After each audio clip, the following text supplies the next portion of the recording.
YouTube ಚಾನಲ್ಗೆ ಸ್ವಾಗತ. ಎಲ್ಲರಿಗೂ ನಮಸ್ಕಾರಗಳು.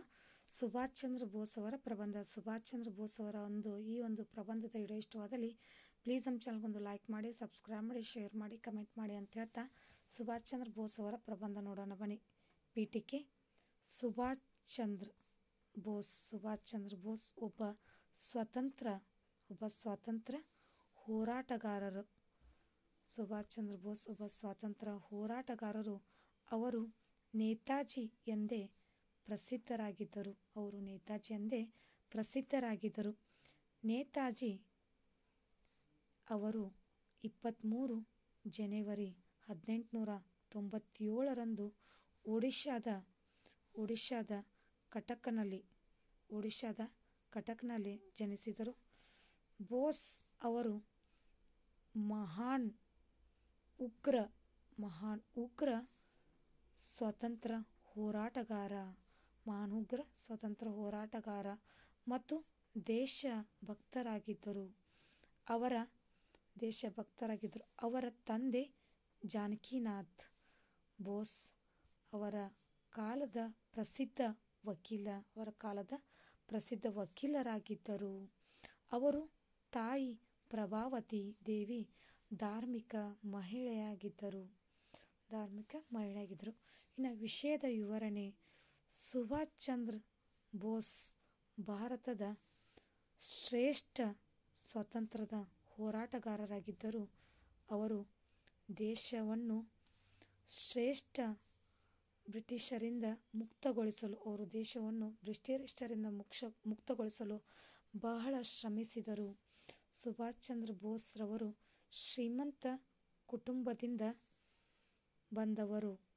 ಆದರೆ ಅವರು ತಮ್ಮ ದೇಶವನ್ನು ತುಂಬಾ ಪ್ರೀತಿಸುತ್ತಿದ್ದರು ಮತ್ತು ತಮ್ಮ ಇಡೀ ಜೀವನವನ್ನು ದೇಶಕ್ಕಾಗಿ ಅರ್ಪಿಸಿದ ಮಹಾನ್ ವ್ಯಕ್ತಿಯಾಗಿದ್ದಾರೆ. ದೇಶದ ಮೇಲೆ ಪ್ರೀತಿ ಇರುವುದಕ್ಕೆ ಇವರು ಭಾರತದ ವೀರರೇ, ನನಗೆ ನಿಮ್ಮ ರಕ್ತ ಕೊಡಿ, ನಿಮಗೆ ನಾನು ಸ್ವಾತಂತ್ರ್ಯ ನೀಡುತ್ತೇನೆ. ಸ್ವಾತಂತ್ರ್ಯ ಚಳುವಳಿಯ ಸಂದರ್ಭದಲ್ಲಿ ಅದೆಷ್ಟೋ ಜನರಿಗೆ ಸ್ಫೂರ್ತಿ ತುಂಬಿದ ಮಾತಿದು. ಮೊದಲಿನಿಂದಲೂ ತುಂಬಾ ಮೇಧಾವಿಯಾಗಿದ್ದರು ಇವರು. ಕಲ್ಕತ್ತೆಯ ಪ್ರೆಸಿಡೆನ್ಸಿ ಕಾಲೇಜಿನಲ್ಲಿ ತಮ್ಮ ವಿದ್ಯಾಭ್ಯಾಸ ಮುಗಿಸಿದರು. ಮುಂದೆ ಇಂಗ್ಲೆಂಡಿಗೆ ಹೋಗಿ ಇಂಡಿಯನ್ ಸಿವಿಲ್ ಸರ್ವಿಸ್ ಪರೀಕ್ಷೆ ಕುಳಿತು 4ನೇ ಸ್ಥಾನ ಪಡೆದು ಮರಳಿ ಭಾರತಕ್ಕೆ ಬಂದರು. ವಿವೇಕಾನಂದರ ವಿಚಾರಗಳಿಂದ ಪ್ರಭಾವಿತರಾಗಿದ್ದ ಬೋಸ್ ಭಾರತದ ಸ್ವಾತಂತ್ರ್ಯ ಹೋರಾಟದಲ್ಲಿ ಅತ್ಯಂತ ವಿಶಿಷ್ಟ ಪಾತ್ರ ವಹಿಸಿದರು. ಗಾಂಧೀಜಿ ಸ್ವಾತಂತ್ರ್ಯವನ್ನು ಶಾಂತಿಯುತವಾಗಿಯೇ ಪಡೆಯಬೇಕೆಂಬ ನಿಲುವು ಹೊಂದಿದ್ದರು. ಆದರೆ ಬೋಸ್ ಅವರು ಹೇಳುತ್ತಿದ್ದರು. 1938ರಲ್ಲಿ ಕಾಂಗ್ರೆಸ್ನ ಅಧ್ಯಕ್ಷರಾದರು.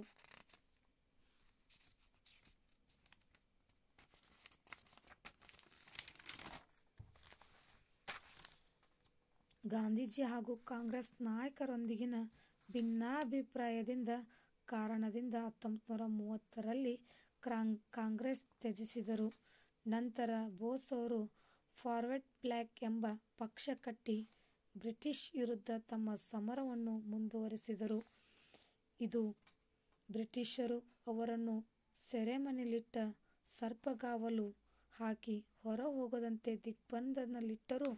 ಅಲ್ಲಿಂದ ಬೋಸ್ ತಮ್ಮ ಚಾಣಾಕ್ಷತನದಿಂದ ತಪ್ಪಿಸಿಕೊಂಡು ಜರ್ಮನಿಗೆ ಪ್ರಯಾಣ ಬೆಳೆಸಿದರು. ನಂತರ ಅಲ್ಲಿ ಹಿಟ್ಲರನ್ನು ಭೇಟಿಯಾಗಿ ಭಾರತೀಯ ಸ್ವಾತಂತ್ರ್ಯ ಸಾಧನೆಗೆ ಅಲ್ಲಿಯ ನೆರವು ಅಪೇಕ್ಷಿಸಿದರು.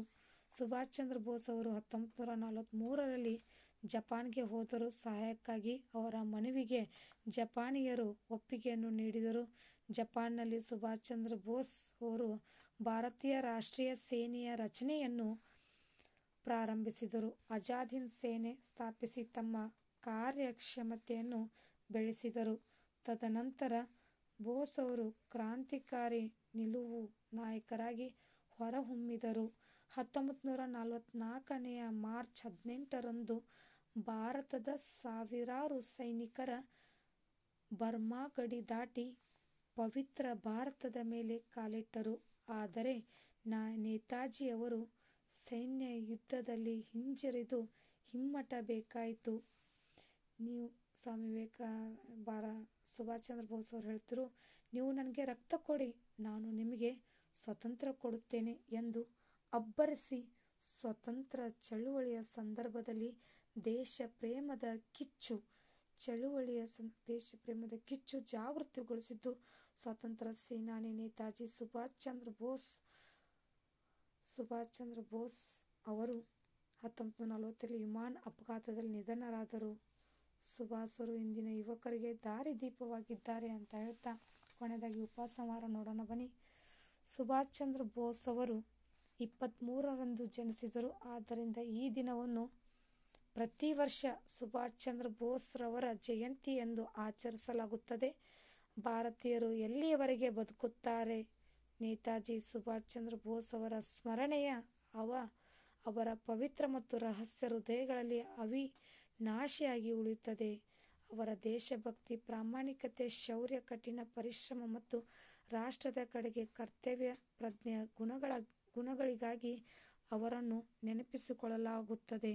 ಅವರ ಜೈ ಹಿಂದ್ ಮತ್ತು ದೆಹಲಿ ಚಲೋ ಘೋಷಣೆಗಳು ಭಾರತದ ಯುವಕರನ್ನು ರಾಷ್ಟ್ರಕ್ಕಾಗಿ ಮುಂದೆ ಬರಲು ಪ್ರೇರೇಪಿಸಿತು. ಜೈ ಹಿಂದ್, ಜೈ ಭಾರತ್ ಅಂತ ಹೇಳ್ತಾ ನಿಮಗೂ ಕೂಡ ಸುಭಾಷ್ ಚಂದ್ರ ಈ ಒಂದು ಪ್ರಬಂಧದ ವಿಡಿಯೋ ಇಷ್ಟವಾದಲ್ಲಿ ಪ್ಲೀಸ್ ನಮ್ಮ ಚಾನಲ್ಗೊಂದು ಲೈಕ್ ಮಾಡಿ, ಸಬ್ಸ್ಕ್ರೈಬ್ ಮಾಡಿ, ಶೇರ್ ಮಾಡಿ, ಕಮೆಂಟ್ ಮಾಡಿ. ಥ್ಯಾಂಕ್ ಯು, ಧನ್ಯವಾದಗಳು.